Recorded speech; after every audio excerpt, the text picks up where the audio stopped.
but it looks like we're going to go and hop into one of our first games of the day. We're going to be taking a look at OpTic Gaming's own Drama and Mars, as they're going to be facing off against Megalo and IceC, who are going to be playing from Caesars. They're going to be playing in a pretty nice little area today, Ryan. Yeah, so they're playing at a place called the Wall Esports Lounge, which is in the Rio in Las Vegas. I've been there myself a couple times. Super, super cool area. A lot of high-end equipment. Super nice place to play. Yeah. You can get your food, your drinks, whatever you want there. And so you kind of see the wall in the background. Super cool experience for them, and let's see how they do in their first tournament streaming out of the wall. Yeah, I got to say, it's going to be a very difficult task whenever it comes to facing off against the boys like Drama and Mars. They have played in, I think, 4 weeks up to this point out of the 6 that we've previously had. However, yet to still win a championship. That's the biggest thing with the OpTic boys. They've come second in week number 1 and most recently in week number 4, losing to Jorberry and Gaffo in that particular one. But yeah, the biggest issue I think for me, Ryan, has been with the OpTic boys is that they just don't really seem to have their pace locked down. Like, I feel like they were a team who constantly struggled with playing too quickly, playing way too fast-paced. They start to slow things down, and then for 1 week, and primarily, they ended up choking a huge lead whenever they were in a 2v1 situation by playing too slow. So I feel like for those guys, if they can kind of lock down that pacing issue that they've suffered in the past, they can absolutely walk away with one of these Sunday Showdowns. It's just going to be a matter of time, I feel, for those two. Yeah, pacing, especially in this kind of game format, is so important because, like I said, especially in single elimination, every single life matters, right? So if you're on a different page than your teammate, if you're going too fast, he's going too slow, and you get caught in a 2v1 situation where you're getting double teamed and he's not, and you're dead. I mean, like I said, you essentially get 2 deaths in each match, right? So your pacing has to be totally on point. Your chemistry has to be there. Otherwise, you can be sent home early. Yeah, that's going to be a very big thing to be targeting, is the value of your life. And it looks like we are going to be having a little bit of a delay. I know we go from one screen to the other. On screen right now is going to be Drama of OpTic Gaming, as they're going to be landing just toward the outskirts of Risky Reels. This is a place that I got to say I'm a pretty big fan of it. I think Risky Reels started to become more of a strategy toward the end. It's kind of the Friday Fortnite days. We saw a few teams kind of go there from time to time, but since like Season 6 started, we got a ton of new locations. It's become more of a prominent place to land just because it's no longer by itself in that top right corner. I'll say Risky used to be kind of the place that people would go as off the beaten path, that if they wanted to basically make sure that no one else is going to be with them, they'd land Risky, right? Now it's not really the case anymore. A lot of good loot there. They have obviously the new area with the cameras, a little movie studio there, so there's a lot more loot than there used to be. One thing that's actually really important, especially now that kind of how Fortnite's developed now, the use of metal is so much more prominent now than it used to be, and Risky Reels obviously has a lot of cars everywhere with the newest addition to the map, and so that's one reason I think that it's become more of a, I won't say it's a hot drop because it's really not, but one reason that a lot more teams are starting to land there. Yeah, I remember when we were commentating a while ago, it was like, they got to keep in mind the houses, because, and then now it's kind of like inside of Risky Reels, you could argue, is a very nice place to land. Like you talked about, the metal now becoming more of a thing, those cars, the factor of all of them kind of looking at that movie now, a lot of those added and whatnot, definitely going to be a pretty big deal. But as we switch here over toward Mars, it seems as if he's going to be using the new balloons that were actually added just a few days ago. I got to say, not what I was expecting, but just another item added to the game that's only going to increase mobility. Yeah, it just makes the game faster and faster. Obviously, you pair things like the balloons with the new feature where basically the soaring 50s in the regular game type. Right. It just makes everything so much faster. And one thing that you and I kind of talked about before we started the broadcast was that it changes the importance of the zone in my eyes in the fairly early game, because honestly, at any point, if you have balloons and now with the new soaring 50s, even if the zone is kind of on your tail, you can basically build a few ramps, fly, or now if you have balloons, balloon up pretty high in the air and then fly out again. And so, yeah, like I said, it makes the game even more mobile than before, makes players faster, and I think it's in this kind of format with the kill race or kill based game type that's going to make these pro players, these high level players, even quicker and give even higher kill games. Definitely, like I said, mobility without question increased. It looks like according to the opponent, pulling out what are called console ramps when they're pretty much a straight line. That's what I've been hearing Aiden and a few other people calling those. You kind of tell whenever you got some elite console players when they pull out those type of ramps. But it looks as if there is going to be a team that was taken down in Risky, and that is going to be by the OG squad. But looking on here with our Caesars boys and Megalo and IceC, it looks like on our screen right now, at least 2 eliminations for one player in particular, so that's going to be a nice way to kind of start things off. And I like the shirt, though. 1 out of 100. I don't want to say that's 100% a Fortnite reference, but I'd like to imagine it probably is. At least if not, it's a nice shirt to wear, because that's what you want. You want to have those victories. And more importantly, he's getting his challenges done. I don't know if you just noticed that. This is, you double dip, 2 birds, 1 stone, right? Win a few bucks, have some fun at the wall, and then get your challenges done. So. Good stuff. Gotta get the challenges done, and gotta increase that battle pass from time to time. Oh yeah. The skins are nice, and my goodness, we see a fortress here, ladies and gentlemen. Is actually 2 of them. Is that 2 combined? There's one below too, I think. No. Oh my God! Yeah, there's 2 of them right next to each other. So and he has a porta-fort in his first slot. So. He does. My goodness, there is a lot that just happened here. Unfortunately for these 2, they might be a little bit on the better end of that. And if you see these random ramps built, there is a reason for that, Ryan. Of course, for those who aren't fully aware, the reason why those ramps are in place is due to the recent glider deploy system that was added to the game. I think that was maybe around this time last week, or maybe a little bit prior to that, where essentially now if you're above 10 meters, your glider automatically deploys, which pretty much depletes the entire idea of fall damage, which is a pretty big factor when it comes to build fights like the one that we're seeing right now, as we are going to be seeing a few shots start to take place just outside of the new location in Leaky Lake. But take a look at this. IceC goes down, and now this is a very big moment for Mega. Needs to bring it back and needs to keep his teammate alive, because if not, that totally ruins their entire strategy. It seems as if he is going to be in a pretty decent spot when it comes to taking down the opponents, but has to be very wary of going for the revive. But I believe, Ryan, they are going to be good. And take a look at the top right. It looks as if Drama and Mars are joining alongside of him. Yeah, I mean, we talked about this prior with this. Obviously, the Leaky Lake changed today, literally a few hours ago. And so with that always comes a ton of players are going to be going there, not only in the beginning of rounds now, but they're going to be going there mid-round. And so it's honestly a very risky place to land at any point in the game. And so I'm actually kind of surprised to see some of our players here. Maybe they're feeling a little confident that they can kind of clean up some news up there or something. But this is an area that I personally would probably stay away from over the course of these matches, just because, like I said, there's always an opportunity to get third-partied, for sure, fourth-partied, fifth-partied. I mean, there's so many teams coming in at all times. You can see him as he gets a couple kills here. You never really know who you're going to face off against when it comes to new locations like this. You're going to have the best of the best and pretty much the worst of the worst, because certain players want to test their abilities and constantly improve their aim, while some players are so uninformed that they decide to land in those locations just because, oh wow, that looks like something new. What's Leaky? What is this exact location? So with that in mind, it looks as if they will be able to survive the fight. All 4 players still alive at this time, as IceC successfully was able to get resurrected in that situation. But looking at those builds, that's what it costed in order to keep him alive. So that's a pretty decent start to the game, but it looks like all 4 players, due to the zone moving them all in the southern direction, they're going to have to kind of stay around the same prominent place. And I think Mars actually ended up coming in and taking both kills there. So obviously I think he took the time when he saw that his opponents were down and being revived, came in there, knew the players were pretty injured, came in there, took both kills. You could even kind of hear in the audio, he said, oh, dang, because he knew that he did all that damage, all that work just to get taken by his opponent, which is part of the strategy of this game format, is for the players to see that really heads-up play, to see that the player's down. He was in a fight. Guys are probably damaged, came in, got both kills. So super heads-up play by Mars and Dramas.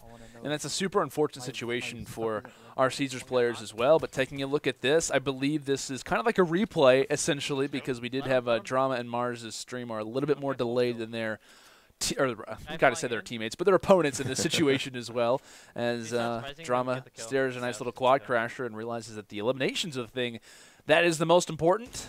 Going on a ride for kills is, it looks like Mars did officially take down 1 and takes the elimination as well. So, that's a big moment, I guess you could say, right? Because at that point in the game, it's a matter of, I don't know how safe I am if I'm in the Caesars player's position, because it's like, I don't really want to lose my teammate, because if so, that's a big deal. But also, I'm losing eliminations that the other team probably wouldn't have had. So that's a huge moment for OG to take those. Every elimination means so much. Yeah, I would say both teams in my eyes made the right play there. Getting your teammate res and revived in that situation is so much more valuable towards the end of the game, right? There's still 40 players left, so to lose him with a potential 40 kills left on the board would be much more detrimental than hoping to clean up 2 of those kills. And at the same time, like we talked about earlier, Mars and Dramas also made the super heads-up play to come in there, take advantage of the extra time they had to get the kills. So, yeah, great stuff from OG. As we'll move on to look at IceC, as he's going to go ahead and pull out a nice little launch pad. I feel like those aren't as prominent anymore. I feel like just because you could pretty much just build a few stairs and you're pretty much doing the exact same thing as a bounce pad would. But taking a look as they decide to enter into the zone, that comes with seeing a few enemies along the way. Shots being exchanged, as it looks like we will see the grappler get put in use as well. The shot he lands, and just like that, we see 1 get taken down. Not fully limbed, but you'd like to imagine with this next kill probably would do exactly that. 2 players, though. And I believe we have pretty much everybody here. OG here is also in this exact same location. So you're only going to find so many elims at one time, but I believe was that like a trade pretty much? Looks like they split kills there. One important thing for IceC is that he actually ran out of mats in between that, and so he was hoping to clean up one of those kills and pick up a new set of mats, and he honestly didn't get very many. You can see that he has maybe 60 total across the board, so he's got to kind of be careful in his next fight to not use too many mats, not build too high. And there we go. There's the new mechanic we talked about right there. We talked about the launch pads. You're basically a human launch pad at this point. Very much so, as it looks like I believe there is a player using the balloons as they'll fly up into the sky for the time, as IceC will sit at bay, taking a few shots just toward the middle side here of Pleasant Park. And at this point, you'd like to imagine with this being on the edge, there's going to be quite a few players around this location, so this is a big deal for both of our teams. If you want to establish a lead, it's going to happen at this location. We talked about IceC running out of mats, right? Not having a whole lot of utility to work with, but that shotty is still firing very, very well. His teammate takes down one. He should be good to take down the other, as it will be successful. And I believe out of those first few fights, those all go the way of the Caesars boys. And he picked up a huge stack of wood there, so he's basically good to go now for the remainder of this fight. Doing a great job edge guarding here. And I believe like OpTic got that down there. Yeah, Mars gets the down and still fighting for eliminations, realizing how important these are. Many players would try to hop inside the zone, but it's a kill race. As they're going to go ahead and knock a few players, they've got to realize that someone is still here. Mars gets dropped, and that is a big moment for the Caesars boys. As you can hear the call-outs coming through. I got to get some mats. I got to try to grab all this utility. And really at this point, you want to try to steal as much you want to try to steal those shields. You want to try to steal those meds as well. Reason being is that you don't want to have to allow Mars to have any advantage. But I think that the res should be good here soon. I know due to the delay that we have between Drama and Mars, it's going to be a little bit longer before we see that res happen on their side. But yeah, Mars is going to be good to go, but to no avail. That was a big loss, and I think based on how many elims that we see from IceC, they're in a pretty good spot. If not tying the game, then definitely being around the OG side. Yeah, I mean, I think it's pretty close because it seemed like every time that they would come get a couple kills, you look at the kill feed, and Mars would come in and clean up on their couple too. He's done a great job of, honestly, I don't say stealing because I don't want to discredit him, but he's doing a great job of actually stealing a lot of the kills from his opponents in game, doing a great job kind of mitigating that. So great job as we see, it looks like Mega using the balloons. Looks like he's surveying the map. We have 10 players remaining, so potential 6 kills left on the board. And really it's a matter of like which location do you go to, right? Because I guess you could argue there's a few POIs left around, but yeah, you see the call-outs come through. Drama's building a Taj Mahal in the distance, and he could find himself on a very nice flank. Unfortunately, though, just hits the side of a ramp, and now it's going to have to be left at an awkward situation. Rocks the shockwave and takes a decent location. Trying to grab that high ground. We'll see who can try to walk away with this. You hear damage coming through. Is that against Drama or is that for him? And it looks like, yes, it will be a trap along with the rifle shots that come through. And now you got to argue. In that situation, I get it for Mega to take him down. But if you pretty much build a ramp, you can kind of allow for Dramas to die in that situation. And it's kind of an awkward spot to be in. Yeah, like if you don't kill that player, you could argue Drama might be taken out of that game, but with only so many players left, you could argue whether or not it was worth it. Yeah, I think this late in the game, with every kill being so important, especially in a single elimination format, getting the kill there is so much more important than potentially trying to make life more difficult for your opponents. One thing that's actually been kind of interesting, they've seemed to have been sticking together almost the whole game, if you notice. A lot of times we see two players kind of split their ways and kind of maybe end in the same area towards the end of the game, but they've actually been kind of side by side the whole time, seeing who can kind of kill, steal third party more. Yeah, I think it was ever since we were in Leaky Lake, right? That they kind of joined forces when we saw IceC end up getting dropped. They've been a dominant force, like a squad should be. But a squad, not at all. They perform like one, though, as it looks as if we're going to see a nice little flank come through, and just like that, that's going to be the Victor Royale as well, as they're going to be adding things 15 to 11. 15 to 11. That's very impressive, right, for the Caesars boys. We were talking about how it's a good idea for them to try to keep things close, and they have a decent lead heading into this game number 2. Yeah, no, I'm very impressed by them. Looks like Julius Caesar himself picked out a couple good ones to play at the wall today, so great scouting. Get some good equipment to use as well, I'm sure. For sure. No, they're playing at the wall. Like I said, an awesome place to play, and impressing me. I had my bracket. I don't know if we can look at the fantasy brackets in a little bit. I had OpTic moving forward. I mean, if you look at their previous placements, they've gotten, I don't think they've ever gotten first rounded before. They have a couple second places and a couple top 8, so they've never lost in the first round before. So a pretty cool potential upset coming from the boys over at Caesars.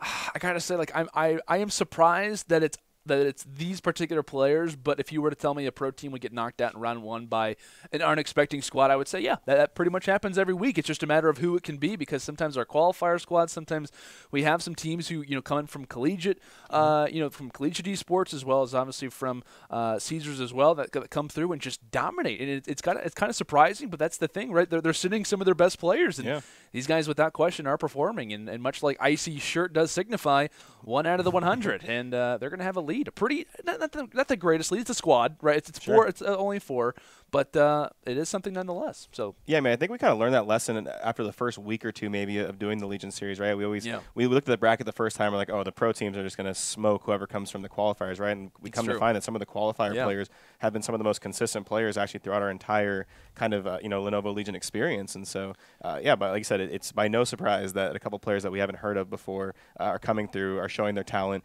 There's so much talent in the Fortnite community, right? There's so many players playing, and so it'd be ignorant to think that only the players that are signed to organizations right now are the only good players out there. There's still tons and tons of talent. Players are only getting better by the day. I mean, you see if you just play pubs now, right? You can see so many players who can build so quickly, who are so accurate. Who next thing you know, you're that's what I run to every time I play. You're Harry Pottered under a mansion right out of nowhere because a guy can build so fast. So I'm always super excited to see kind of the next wave of talent come through. I think this is a great opportunity for players to show themselves, show who they are. And I'm loving the Caesars boys so far. Absolutely. I like the Caesars resorts. I like their what they provide, and so it's good to see a place like the Wall come up. It's good to see more and more esports coming up in the Vegas market. Yeah, absolutely. So I think we're going to see a lot more of these coming up in the future, and so good job, guys, at the Wall. Keep it up, guys. We'll see if you can kind of continue that momentum heading into game number 2. But speaking of qualifier, if you guys are interested, you heard that name, qualify. What are these qualifier tournaments? Feel free to use the exclamation point in chat right now, qualifier or qualify, and you'll be greeted with a link that shows you opportunities to play throughout each week. We have 2 tournaments that get played, and 4 of those teams, top 2 from each, actually get placed in these tournaments. And the best thing about them all is that they're free, right? It is a free entry tournament. You have the ability to play for $10,000 every week if you can get through that qualifier tournament, which is a lot easier said than done. But regardless, we challenge you to try to do that. Reason being is that through, I think, out of the 6 weeks that we've had, we've given away $24,000 to qualifier teams alone that they've earned throughout the Sunday Showdown, which is very impressive. And $9,000 of that $24,000 actually came from last week. Yeah, in week number 6, we had 3 out of our 4 teams in the top 4 were qualifier squads, and one of them happened to be Jorberry and Gaffo, who previously were a qualifier team. So, like I said, guys, if you haven't already done so, enter into our qualifier tournaments. Have your opportunity. Give yourself a shot to play for $10,000 every week. It is always fun to see our teams, and like you said, when it came down to the early weeks, it was like, okay, like how are these guys really going to play? They're labeled as qualifier teams, so it's kind of like that typical open bracket mindset that I know probably as console, esports, community members probably think of a lot of the time is, oh, they're not going to be as good. But by no means have they lived up to that stigma. They've risen to the occasion countlessly. Week 1, we had Tifu and Closey knocked out, I believe, round 1 by players from the qualifiers. And I also think High Distortion and Cypher PK were knocked out round 1 they were. By players that we, quote-unquote, hadn't heard of before from the qualifiers. One thing, I mean, tournaments like this, website, wager matches, ladders, all these things, if you ask a lot of pro players across various esports how you got your start, how you got your breakout into being a pro, right? A lot of them will tell you, oh, I started on Game Battles, I started on UMG, I started on all these different websites that just give you an opportunity to show who you are. No matter what, in 2018 now we have so many other ways, and we have awesome ways like this to qualify and go up against pros. Right. But it starts here. I mean, you're not just going to be handed a pro spot. You got to earn it. You got to show who you are, and this is a great opportunity for players to do that. It absolutely is, as we load in here for game number 2, as it will be Caesars, Megalo, and IceC, who do have a 4 elimination advantage coming into, like I said, game number 2. Different landing spots for both of our teams, as we're going to see Dusty Divot for the Caesars boys. Well, we're actually going to be seeing Retail Row from OG. Now, I want to preface this, as they will be going to an outside location quickly before they'll dive on in. This is a little bit of a worrisome strat. Retail Row has not treated teams kindly whatsoever in the Sunday Showdown. They've ended many, many runs throughout tournaments. They've lost players quite a bit of cash, and I always like to say Retail Row, not a fun place to shop at, because a lot of the time you're not going to find any deals there because of how how difficult it is to escape from the amount of buildings, the amount of loot that can go toward other teams' way, and it's always a prominent POI when you're landing into a game of Fortnite. I'm surprised to see them land in the corrupted area too, because there's like at a maximum, I think 3 chests. In this case, there was only 2. Yeah. And now they come into the fight with very little loot, right? They have, looks like a couple guns and some clingers. They managed to get a couple kills here, but you know, a lot of risk involved. If they get a bad couple chests or only maybe 1 chest between the 2, that can go really wrong, especially now that the zombies are gone, so there's no more opportunity to get loot from the zombies. And so, I mean, a lot of risk there, but it seems to be working out as they're, I believe, got 1 kill and are closing in on a second one. Find us.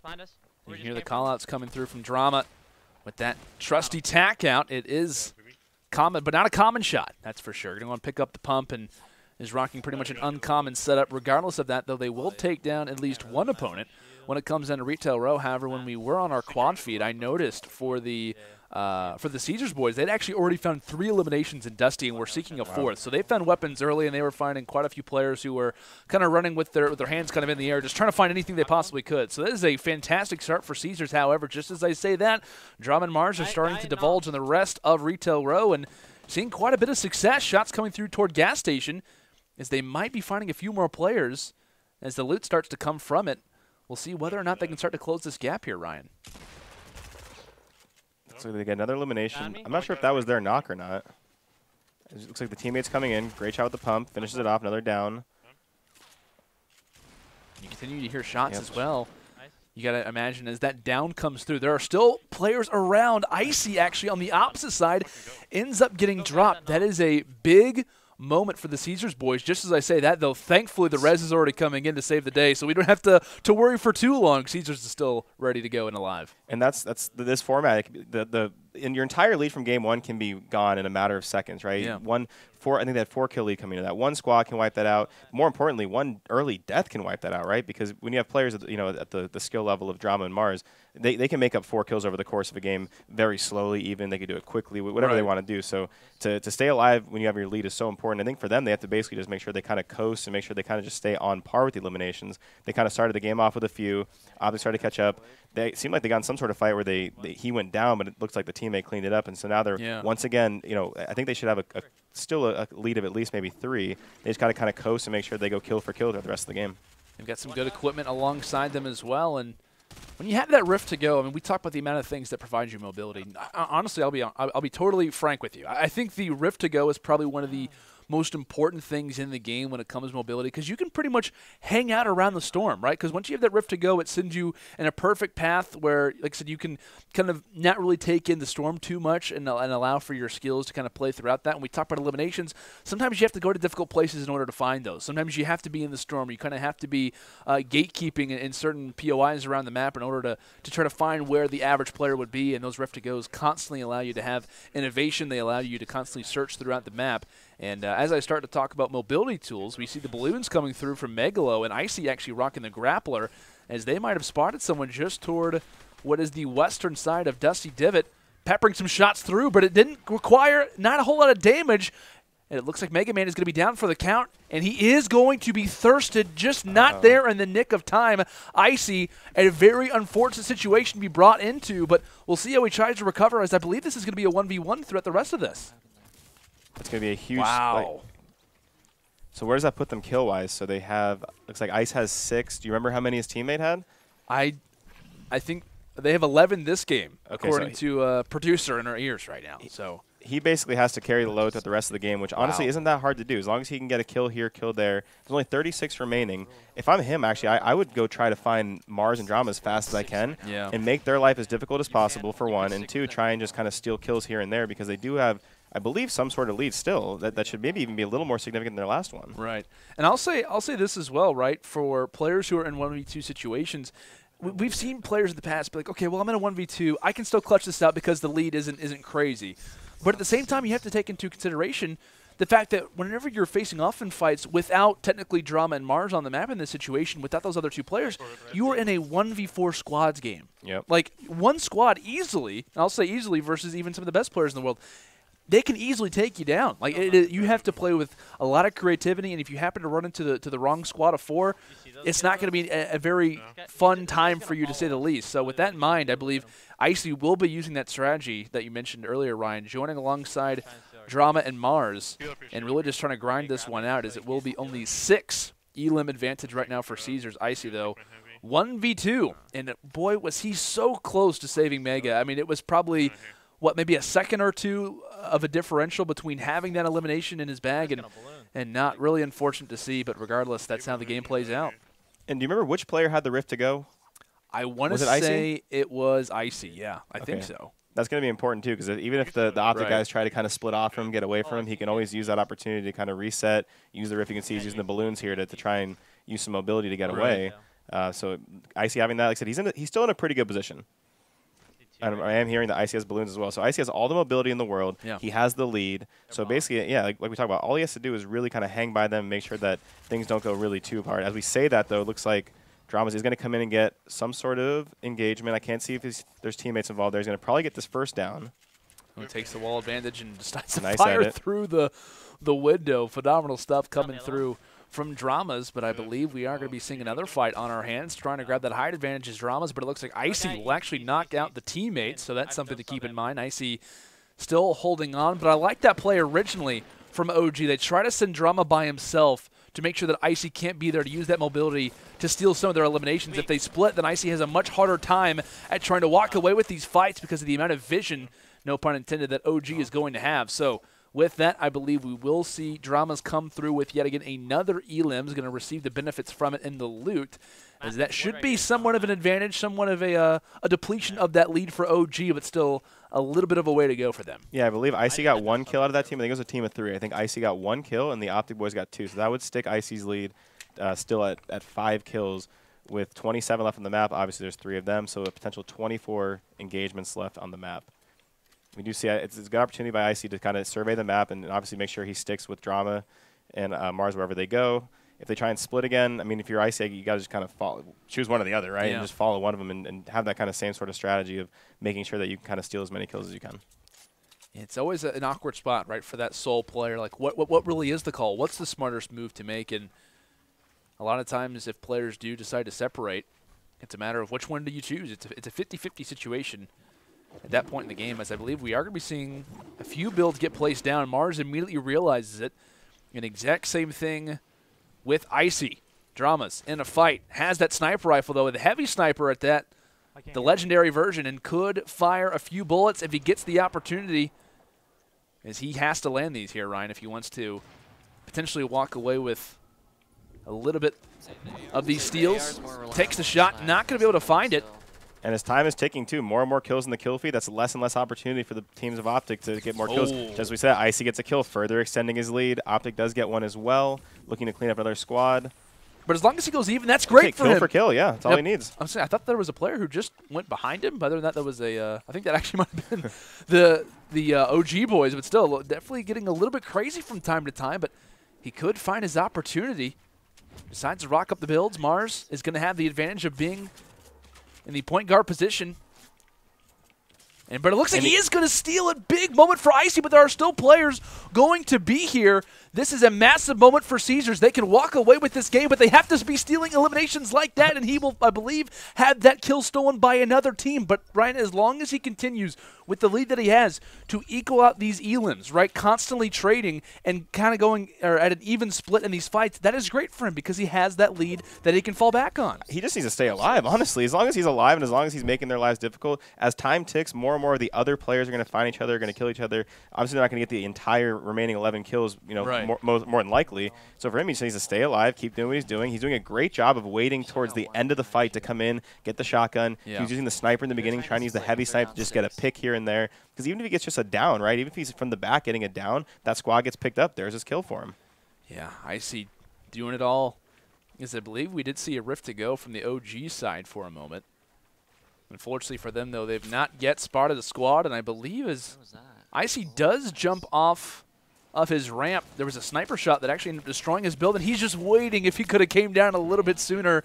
That was looking a little bit scary for Dramas. Regardless, though, he'll walk away with the fight and getting closer and closer. But as they start to move toward different locations, it looks as if Retail Row is a place that's working very well right now for Mars, doing constant damage to opponents as he will fully eliminate another player. I do think OpTic might have just closed 3 kills in that gap right now, which would mean that IceC only has a 3-kill lead now coming into, it looks like if there's 7 players left on the map and there are 4 possible kills left.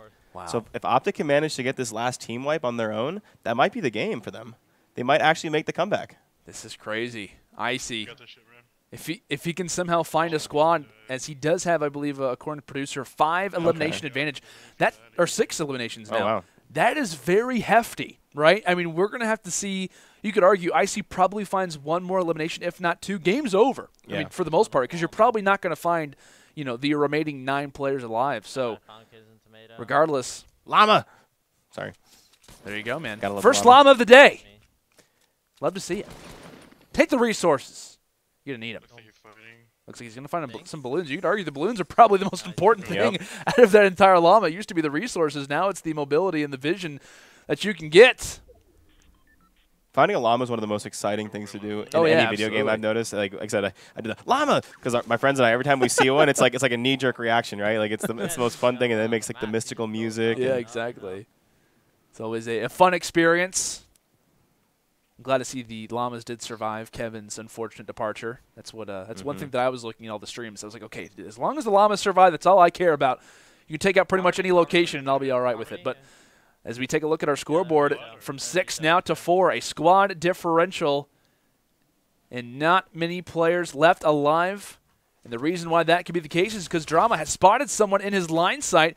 You see that player does have the shotty, and they did quite a bit of damage. Now down to 12 HP, and he should be thirsted. And notice who is on the flank. It is IceC. This is a huge moment for this guy. Now in a 1v1 situation, he has a big moment ahead of him right now, and he wants to capitalize on it. Decides to put a few builds in the trees, just trying to take this opponent's vision away from him.